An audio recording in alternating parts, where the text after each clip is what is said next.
성경 말씀 누가복음 16장 9절부터 13절까지 보겠습니다. 내가 너희에게 말하노니 불의의 제물로 친구를 사귀라. 그리하면 없어질 때에 저희가 영원한 처소로 너희를 영접하리라. 지극히 작은 것에 충성된 자는 큰 것에도 충성되고 지극히 작은 것에 불의한 자는 큰 것에도 불의하니라. 너희가 만일 불의한 제물에 충성치 아니하면 누가 참된 것으로 너희에게 맡기겠느냐? 너희가 만일 남의 것에 충성치 아니하면 누가 너희의 것을 너희에게 주겠느냐? 집주인이 두 주인을 섬길 수 없나니 혹 이를 미워하고 저를 사랑하거나 혹 이를 중히 여기고 저를 경히 여길 것임이니라. 너희가 하나님과 재물을 겸하여 섬길 수 없느니라. 여기까지 읽었습니다. 기도드리겠습니다. 거룩하신 하나님 아버지, 오늘 이 시간을 우리들에게 허락해 주셔서 감사드립니다.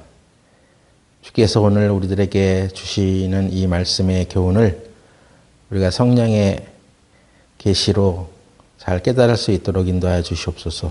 예수님의 이름으로 기도드렸습니다. 아멘.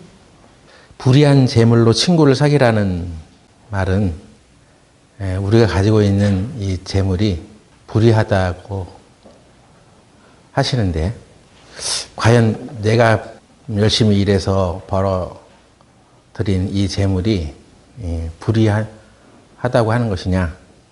그래서 모든 돈은 다 불의한 것이니까 그걸로 하늘에 가는 영원한 친구들을 사귀어라, 뭐 이런 뜻이냐 하는 생각이 들어집니다.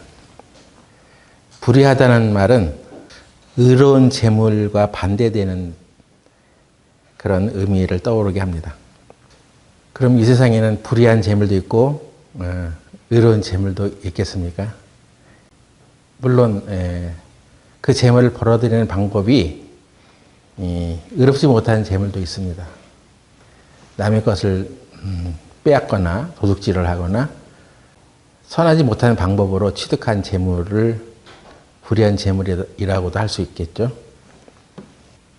그런데 여기에서 불의한 재물이라고 말씀한 것은 이 누가복음 전체를 살펴보게 되면 재물은 기본적으로 세상의 것이라는 것을 말하고 있습니다. 영원하지는 않은 것이죠. 불의한 재물을 어떤 성경에는 세상의 재물이라고 번역한 곳도 있습니다. 불의하다는 것은 이게 영원하지 않다는 뜻이기도 하다는 거예요.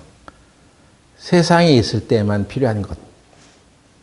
청지기에 관한 비유를 끝으로 예수님께서 내리신 결론은 하나님과 재물을 겸하여 섬길 수 없다. 이게 이 말씀의 주제거든요. 재물은 하나님과 견주어서 겨룰 수 있는 우상 중에 하나입니다. 그래서 성경에는 우리 신앙생활을 얘기할 때 항상 돈과 비유로, 돈을 비유로 예수님께서 말씀하셨고, 그 돈이 우리의 마음을 완전히 하나님으로부터 돌아서게 하는 정도로까지 막강한 영향력을 끼치고 있기 때문에 사람들이 이 세상에서 하나님을 섬기든지 아니면 돈을 섬기든지 마음 가운데서 섬기며 살아가고 있다는 것입니다. 그래서 재물은 우리가 이 세상 살아가는 데 필요한 것이고 유익한 것이지만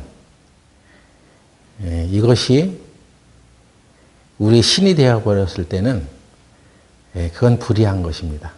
그래서 돈 자체가 불의하다는 말이 아니라 이것은 돈을 신으로 섬기며 살아가는 그런 가치관을 갖고 있는 사람에게 대하여 한 얘기입니다.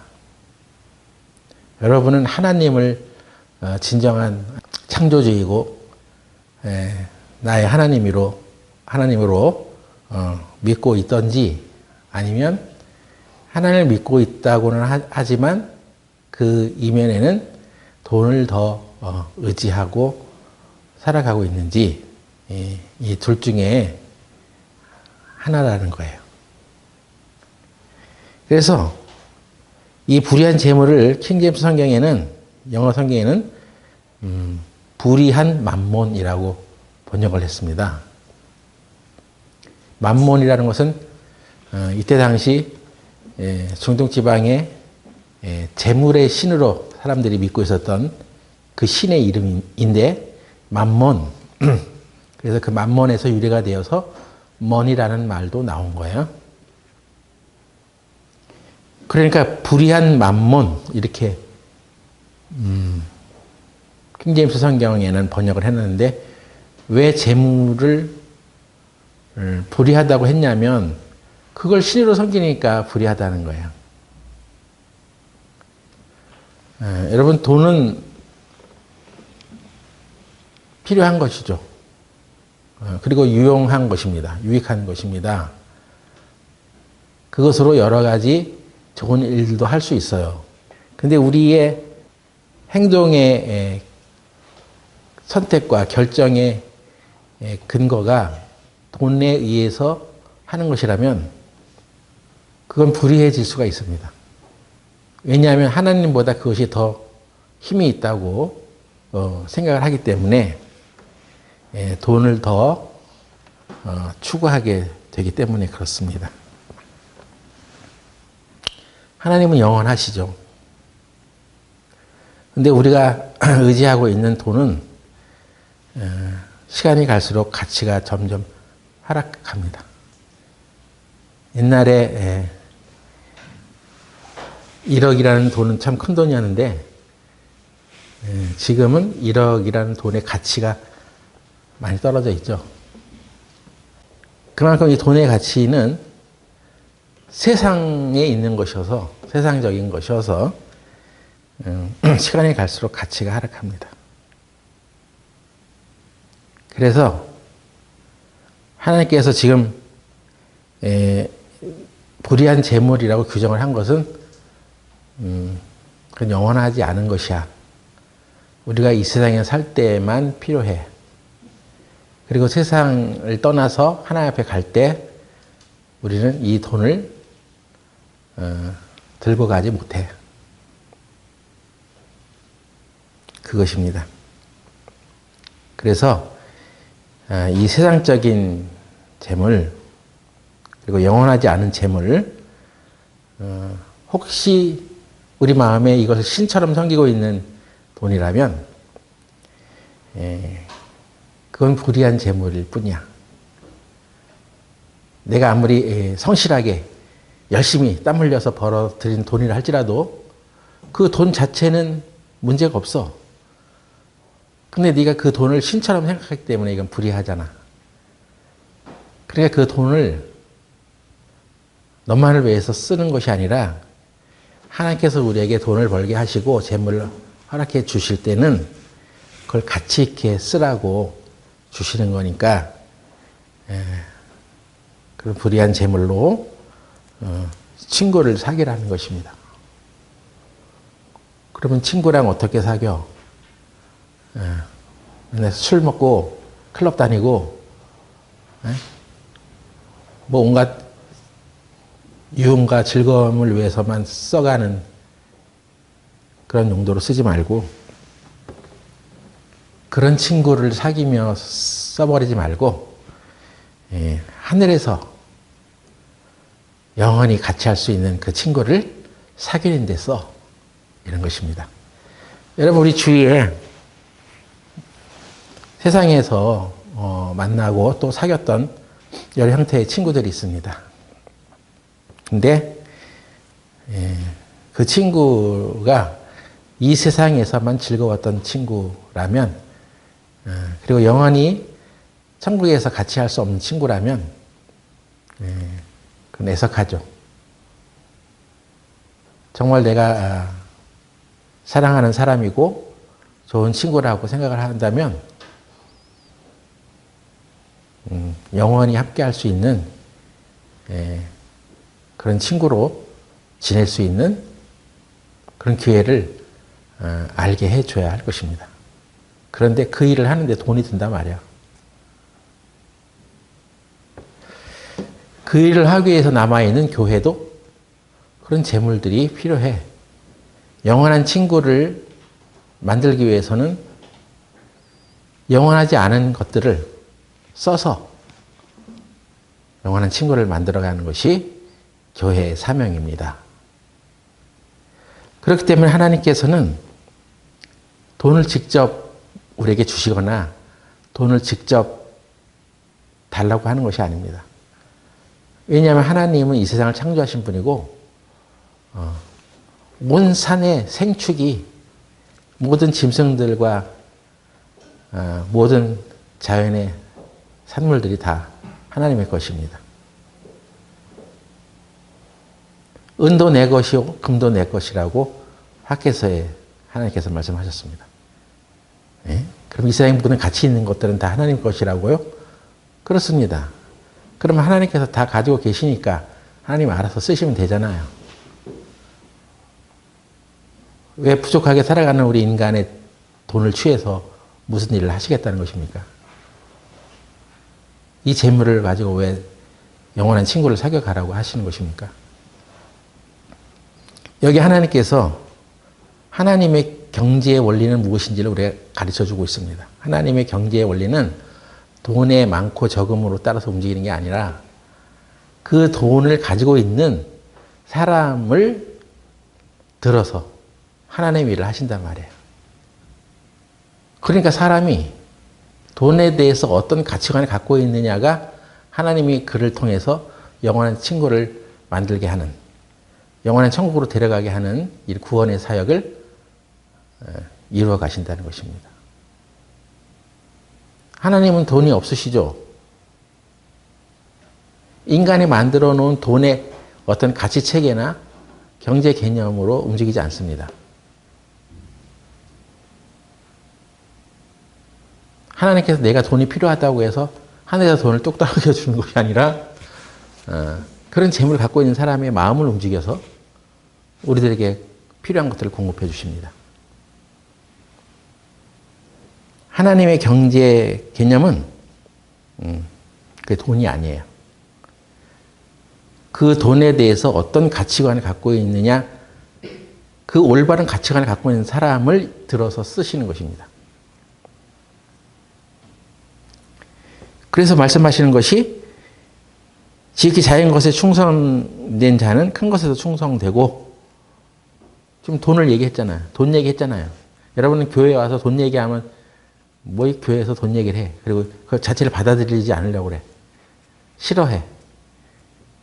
왜냐하면 그 돈을 건드리는 것은 내 자존심을 건드리는 거고 내 노력을 건드리는 것이고 내 중요한 가치관을 건드린다고 생각하는 사람들이 많기 때문에 교회에서 돈 얘기하면 싫어하는 사람들도 많아. 근데 하나님께서 지금 돈 얘기하시면서 네가 그것을 우상으로 들고 있는 한은 그건 불의한 재물이고 지극히 작은 것이라고 말씀하셨던 것이 바로 그 돈이야. 하나님 보시기엔 가장 지극히 작은 것이야, 그게. 여러분, 거기에 동의하십니까? 돈은 이 세상에 가장 지극히 작은 것이라고? 아니죠. 저는 그 돈이 지극히 큰 것입니다. 저의 모든 것입니다. 제가 열심히 청년 때 벌어들인 돈이 전세 사기를 맞아가지고 지금 그 전세돈을 다 날렸어. 그래서 이번에 그 전세 사기 맞은 청년인가 한 2명이 자살을 했다는 뉴스가 나오더라고요. 응? 여러분 그런 상황이 되면 죽겠습니까? 왜 그런 결정을 하게 됐죠? 그건 돈이 자기가 살아가는 세상에 가장 귀중한 것이고 중요한 것이라고 여겼기 때문입니다. 그거 없으면 못 살아. 하나님 없어서는 못 산다는 것이 아니라 돈이 없어서 못 살아. 그래서 자기 돈을 사기 맞으니까 그냥 죽어버리는 거예요. 그 빚을 갚기 위해선 어떻게 해야 되는지 막막한 거죠. 그래서 사람이 지금 자기 기준의 가치관이 뭐가 제일 중요한지를 아는 것은 하나님 앞에 이 사람이 쓰임을 받느냐, 쓰임을 받지 못하느냐의 중요한 척도예요. 지극히 작은 것에 충성된 자는, 그러니까 그 돈을 가지고 하나님의 부한 사업에 나눠주고 베풀고 그것을 사용해 가는 일에 열린 마음을 갖고 있는 사람은 큰 것에도 충성돼. 그것을 하는 것을 보고 하나님께서는 더 큰 것을 맡겨. 지극히 작은 것에 불의한 자는, 이 사람은 이 불의하다는 것은 그게 우상이라는 얘기죠. 그래서 그렇게 붙들고 있기 때문에 큰 것에도 불의해. 큰 것을 맡길 수가 없어. 그렇게 되면 하나님 앞에는 가장 작은 이 돈 문제를 가지고 우리는 이게 가장 귀중하게 여기며 살아가는데 하나님은 더 커다란 일을 우리들에게 맡기려고 하는데 우리가 이 하나님 보시 가장 작은 이 돈을 가지고 허덕이니까 큰 것을 못 맡기겠다는 것입니다. 11절에 너희가 만일 불의한 재물에 충성치 아니하면 누가 참된 것으로 너에게 맡기겠느냐? 참된 것. 이 참된 것이 바로 참된 재물이라고 할 수 있습니다. 그 것이라는 게 예? 영어 성인 진실한 부, 리치. 예. 부유하다 할 때 리치라는 단어 쓰잖아요. 그 진정한 리치, 진정한 부를 너에게 맡기겠느냐 하는 거야. 하나님은 우리에게 진정한 부에 대해서 눈을 떠라는 것입니다. 진정한 부유함이 무엇이겠어요? 여러분, 세상에 돈을 많이 가진 사람도 행복하지 않은 사람들 많습니다. 돈은 많은데 건강이 안 좋거나, 그죠?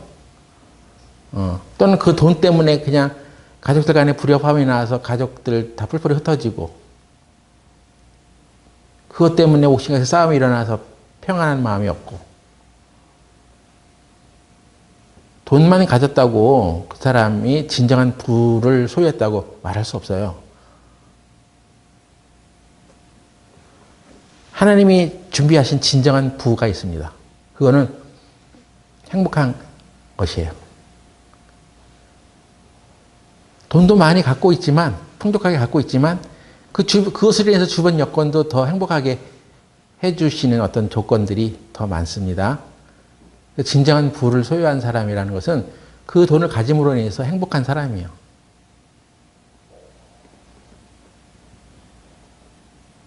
그 행복은 우리가 이 세상을 살면서 뭐 60년, 70년 살 때까지만 필요한 그런 복이 아니야. 영원한 생명의 복을 얻은 사람도 있어. 부유하면서도 영원한 생명을 얻은 사람도 있어. 하나님이 주시는 재물은 그것을 얻어서 근심이 없는 것입니다. 누가 뺏어갈까 걱정하지 않습니다. 그건 흔들리지 않는 어떤 축복을 받아가는 사람도 있어요. 하나님께서 우리에게 진실한 부를 우리에게 주길 원하는데, 너희가 만약 이 불의한 재물, 지극히 작은 것에 충성치 않으면 그것을 가지고 하나님 나라 일을 위해서 써가는데 인색하고 하나님 나라를 위해서 이것을 베풀고 복음을 전해서 그 사람들이 구원을 받는 일들에 도움이 되도록 협력하는 일에 자기 재산을 쓰지 않아 간다면 그것이 충성치 않으면 하는 것입니다. 누가 참된 부를 너에게 주겠느냐. 그러니까 하나님이 주시는 참된 부는 단지 돈만 주는 게 아니에요. 그것을 뛰어넘는 어떤 행복함을 우리에게 주신단 말이에요. 하나님이 주시는 그 진정한 부는 우리가 원하는 어떤 형통한 상태에 이르는 그런 것일 수도 있습니다. 돈의 많고 적음에 자기 행복의 기준을 갖는 것도 현명한 것은 아니에요. 응? 그래도 나는 돈만 있으면 돼. 결혼의 기준이 돈이야. 과연 그런 기준으로 선택한 그 선택이 행복으로 이어지겠냐 말이에요. 네, 그렇지 않다니까요. 너희가 만일 남의 것에 충성치 아니하면 누가 너희 것을 너에게 주겠느냐. 우리 것으로 준비된 것이 있어. 하나님께서 우리에게 주시려고 지금 예배해 놓은 것이 있어. 근데 이 지극히 작은 것을 통해서 내가 그것을 어떻게 관리하며 써가느냐, 이 무대를 거쳐야지 진정한 것을 주시는데, 그러니까 하나님께서 지금 우리에게 임시적으로 세상 가운데서 우리들에게 허락해 주신 이 몇 푼의 재물이 네 게 아니야. 너는 새벽에 일어나서 열심히 회사에 출근해서 땀 흘려 일하고 네 노동의 대가로 그걸 네 거라고 생각하고 있지만, 하나님이 오늘날에도 스톱하셔서 너를 출근하지 못하게 하시면 너는 쉬어야 돼. 돈을 벌고 싶어도 벌 수가 없어. 그것을 벌 수 있게 해주신 모든 환경과 여건들과 조건과 어떤 약간의 능력과 뭐 이런 것들이 다 하나님께로부터 온 것이야. 이 생명의 질서와 윤리를, 이 질서를 멈춰버리면 어느 누구도 그렇게 살아갈 수가 없는 것입니다. 그래서 가치관이 이건 내 거야. 이렇게 살아가는 사람들에게는 하나님의 진정한 부를 만날 수 없다는 거죠. 하나님이 지금 예배해 놓고 주려고 하는데 넌 네 것도 아닌 것을 가지고 이렇게 움켜쥐면 하나님의 것을 어떻게 너에게 주겠느냐. 그래서 결론이 너희는 하나님과 재물을 겸하여 섬길 수 없는 것이다. 무슨 일을 하고 무슨 일을 선택을 할 때 그래서 먼저 돈을 생각하고 그 돈에 따라 결정하는 것은 아주 경제적인 것이고 현명한 선택인 것 같지만 그렇지 않습니다. 하나님을 먼저 생각하셔야 돼. 하나님이 과연 이 일들에 대해서 기쁘게 여기시고 그 선택을 내가 재물을 의지하지 않는 사람이라는 그 시험의 무대를 통과했냐. 항상 우리는 살아가면서 이 문제에 현명한 선택들을 해나가야 합니다. 신명기 6장 보겠습니다. 신명기 6장 23절에 우리 열조에게 맹세하신 땅으로 우리에게 주어 들어가게 하시려고 우리를 거기서 인도하여 내시고, 하나님께서 지금 이스라엘 백성들을 애굽에서 종살이 하던 그 상태에서 인도하여 내셨어. 나오게 하셨어. 그 이유와 목적이 뭐냐면 이스라엘이 형성되면서 그 역대 조상들에게 약속하신 땅이 있어. 가나안 땅. 그 땅으로 들어가게 하시려고 우리를 거기서 인도하여 내셨다 하는 것입니다. 여러분을 세상 가운데서 불러내신 것은, 나오게 하신 것은 하나님이 지금 약속해 주신 거룩한 땅으로 들어가게 하시려고 하는 거예요. 그러니까 우리가 이 세상에서 살아가는 이유와 목적이 분명해야 돼. 나는 그냥 아무렇게나 살다가 그냥 천국 가든지 죽든지 이게 아니에요. 하나님께서 우리를 불러내신 목적, 그 애굽에서 세상 가운데서 나오게 하신 게 들어가게 하시려고, 더 나은 곳으로 들어가게 하시려고 불렀단 말이에요. 그러니까 들어가려면 나와야 돼. 우리가 어디 좋은 데를 들어가려면, 하나님이 준비하신 그 더 좋은 곳으로 들어가려면 나와야 돼. 어디서 나와야 되냐면 세상의 죄 가운데서 나와야 돼. 그렇게 하려고 하나님께서 우리를 부르셨어.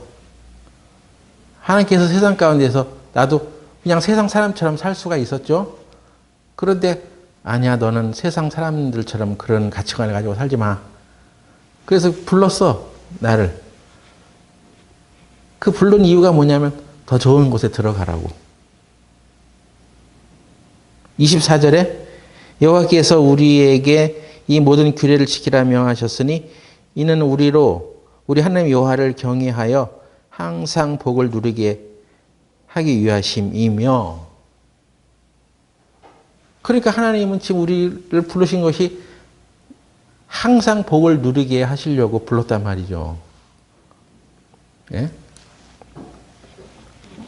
그러니까 하나님이 가장 좋은 것을 준비해 주고 놓고 계시고 우리에게 그걸 주려고 그래. 너 항상 복을 받는 생활을 해. 그렇게 하게 하려고 우리를 불렀단 말이야. 근데 그렇게 하려면 하나님이 지금 너에게 명하신 규례를 지켜 여호와를 경외해 하나님을 만나 이것입니다. 먼저 하나님이 계시다는 것을 알고 믿어. 내가 어떻게 해야지 하나님을 알고 믿을 수 있죠? 그걸 찾아. 그래서 먼저 하나님의 존재를 알고 믿어.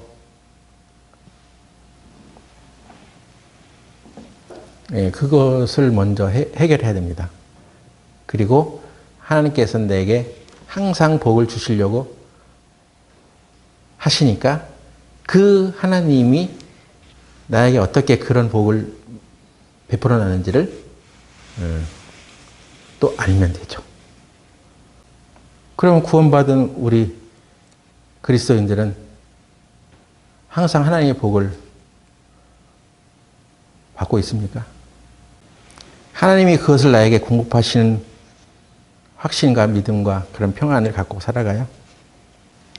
그럼 내가 지켜야 할 규례는 무엇이고 내가 어떻게 하나님을 경외하며 살아가야 합니까? 이런 걸 알아야죠. 그 모든 비밀을 예수님을 통해서 우리들에게 알려주셨어요. 예수님은 하나님의 아들로 이 세상에 오신 분입니다. 그 하나님의 아들 예수님을 통해서 우리가 이 세상에서 항상 받고 또 영원히 받을 수 있는 그 복을 그 안에 감춰놨어요. 그래서 예수님을 믿으셔야 돼.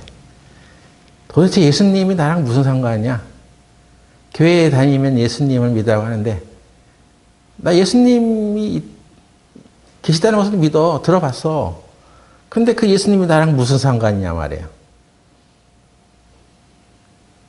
그러니까 모르고 그냥 명목적으로 믿는 것이 아니라 그 예수님이 나를 위해서 어떤 일을 해주셨는지 나와의 관계를 규명하고 예수님을 믿게 되면 이 비밀의 영광이 이제 풀어지는 것입니다.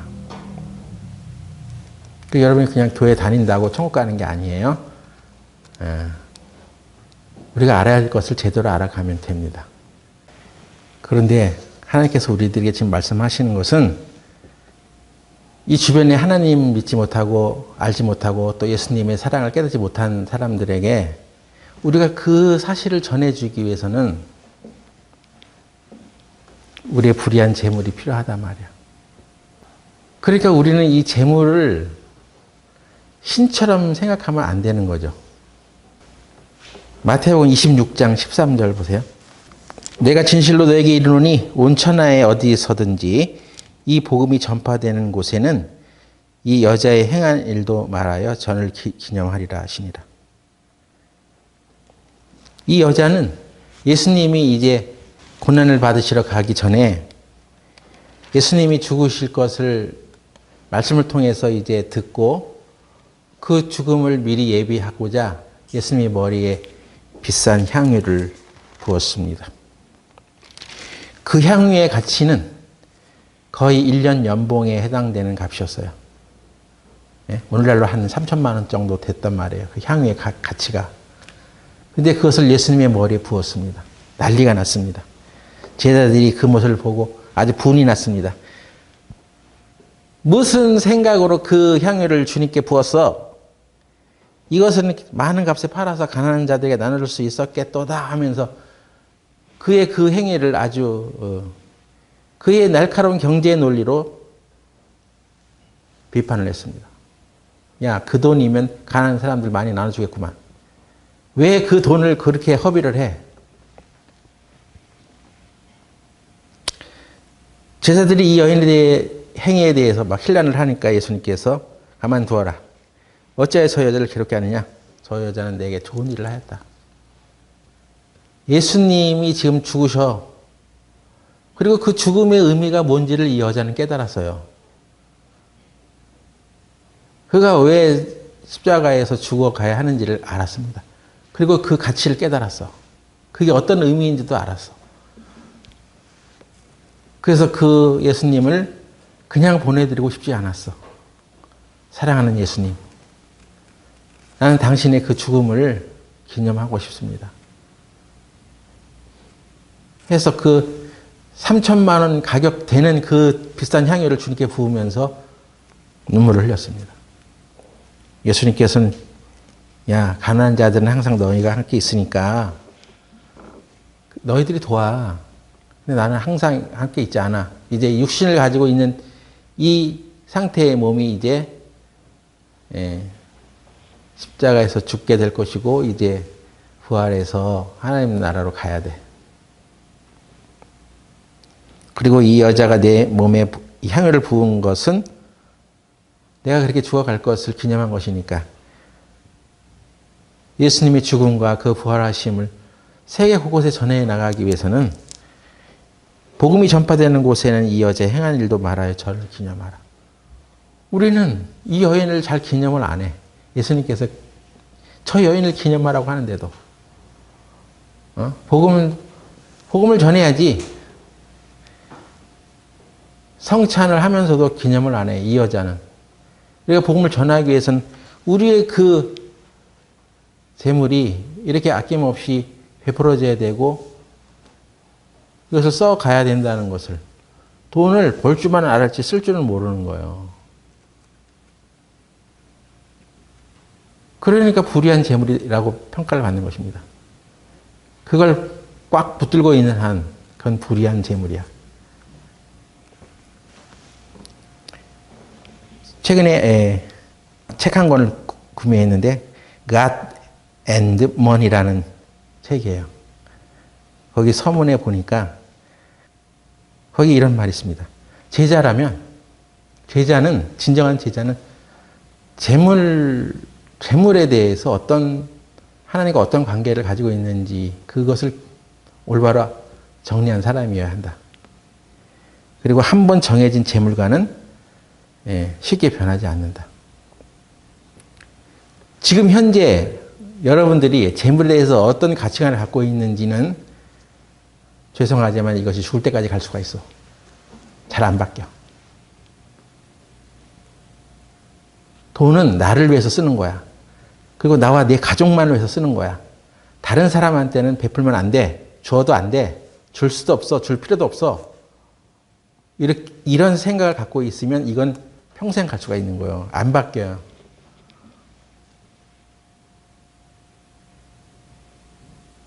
바뀔 수 있죠. 극적인 성령의 어떤 계기를 통해서 바뀔 수 있습니다. 사도 바울이라는 사람은 이렇게 말했습니다. 고린도 후서 12장 15절 내가 너희 영혼을 위하여 크게 기뻐함으로 재물을 허비하고 또 내 자신까지 허비하리니 너희를 더욱 사랑할수록 나는 덜 사랑을 받겠느냐. 바울도 자신을 이 고린도 교회를 향해서 어떤 편지를 썼냐면 내가 너희를 향해서 재물을 허비한다. 허비하는 건 안 좋잖아요. 낭비하지 말아야죠. 알뜰하게 써야죠. 근데 왜 재물을 허비한다고 말했습니까? 뿐만 아니라 나 자신을 너희를 위하여 허비한다. 너희들 눈에는 내가 너희들 위해서 재물을 써가는 것을 허비라고 생각할지도 모르지.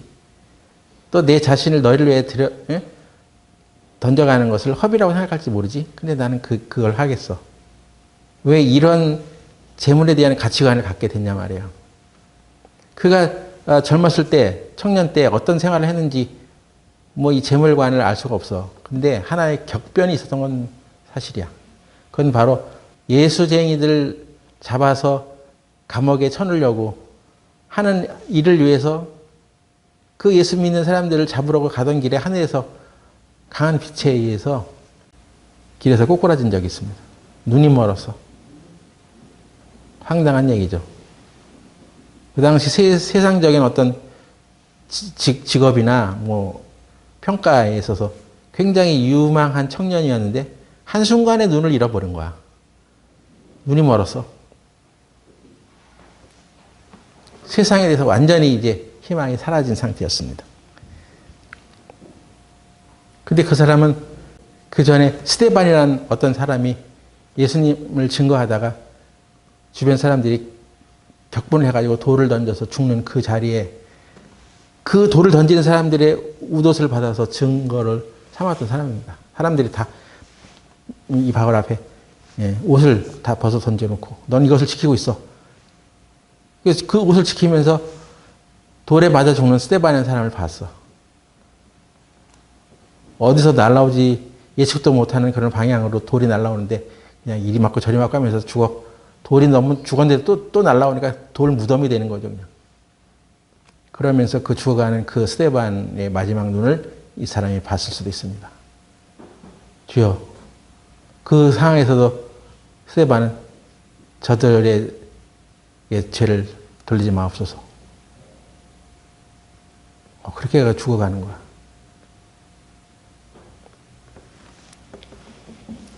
그래서 그날 봤던 그 스데반의 장렬한 죽음이 자기 인생에 있어서 어떤 의미가 될지 잘 몰랐습니다. 바울이. 그런데 자기가 또 예수님 믿는 사람들을 박해하려고 가다가 하늘에서 강한 빛이 내려와서 그냥 눈이 멀어버렸는데 자기 인생은 아무튼 거기서 끝난 거죠, 사실은. 근데 그때 예수님이 찾아오셨습니다. 그에게 그의 눈을 뜨게 해주고 너를 이방인의 사도로, 이방인에게 복음을 전할 그런 사람으로 이제 너를 불렀다. 그래서 그 상황에서 자기가 알았던 많은 구약의 지식들이 예수님을 말하는 것이었다는 것을 깨닫고 구원을 받습니다. 그리고 나서 누구를 생각했을까요? 그렇다면 내가 그렇게 돌에 맞아 죽어가던 그 스데반이라는 사람이 그렇게 죽어갈 때 나를 위해서 그 사람도 그렇게 죽었겠구나. 내 목숨은 사실 이걸로 끝나는 것이었는데 그는 나를 구원받게 하기 위해서 그 모욕을 당하면서 그렇게 죽어갔구나. 이런 걸 생각하게 되는 거죠. 그날 이후로 이 사람은 완전 다른 사람이 되었습니다. 성경을 14권이나 쓰고 자기 역시도 복음을 전하다가 참수를 당해서 전승에 의하면 목이 잘려서 죽었다는 말이야.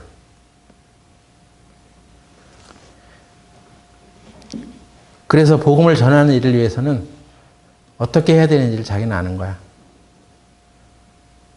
내가 가진 재물을 허비할 것이다. 나 자신도 너희들에게 허비해 갈 것이다. 이것입니다. 여러분, 재물에 대해서 이런 가치관을 가졌어요? 이거 어렸을 때부터 재물에 대한 가치관을 제대로 잡지 않으면 평생 간다고요.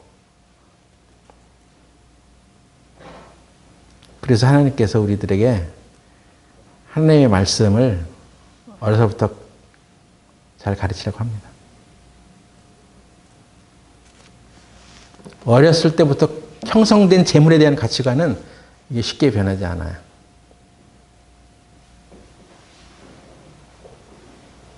한번 정해진 재물과는 쉽게 변하지 않기 때문에 어릴 때부터의 교육이 중요합니다. 베푸는 것이 좋다는 것을 가르쳐야 되는 거예요. 애들이 뭘 알아? 하면서 얘기도 안 하고 살지 말고 하나님의 말씀을 마음에 새기게 해야 됩니다. 신명기 6장 6절 보고 마치겠습니다.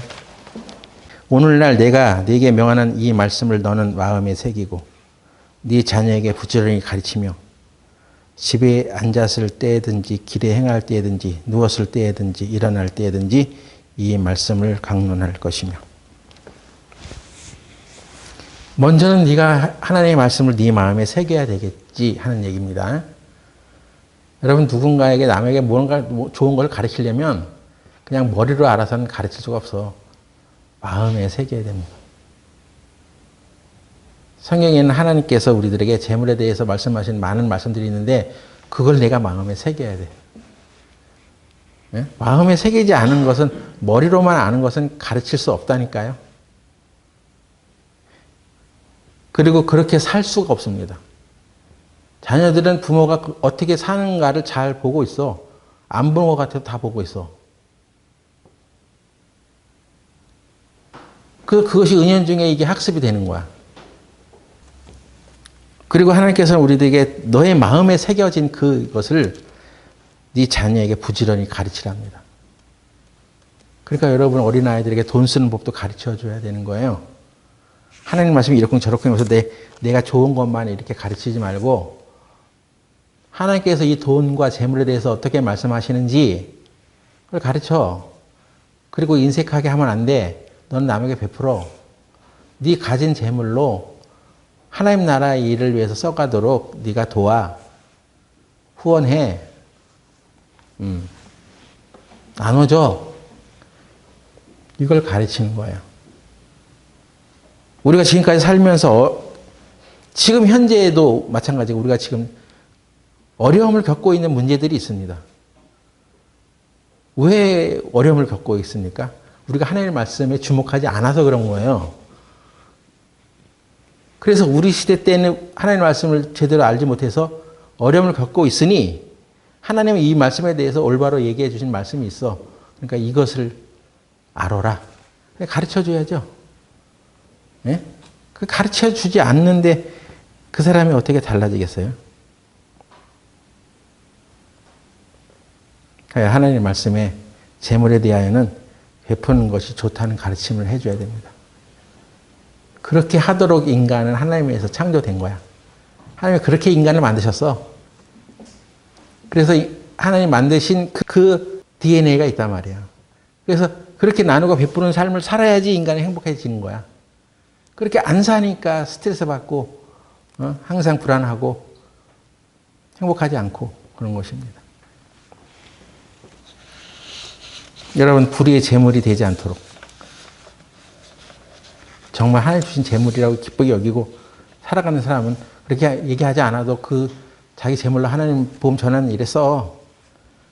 근데 내가 지금 불의한 재물로 움켜쥐고 있다면 그거 그렇게 계속 움켜쥐지 마. 하나님 우리에게 더 큰 부유함을 주기 위해서 기다리고 계시니까 그것을 아낌없이 복음 전하는 일에 써. 복음 전하시는 일에 이 여인이 행한 일도 말하여 저를 기념하라. 그것입니다. 올바른 재정에 관한 가치관을 여러분이 하나님의 말씀을 통해서 배우고 그것을 마음에 새기고 살아가시면 좋겠습니다. 기도하고 마치겠습니다. 하나님, 오늘 우리는 재물에 대한 가치관을 하나님께서 말씀하시는 성경을 통해 가져야겠다는 생각을 하게 됩니다. 주님 우리에게 올바로 가르쳐 주신 그대로 우리가 믿고 순종하며 살아갈 수 있도록 인도하여 주시옵소서. 예수님의 이름으로 기도드렸습니다. 아멘.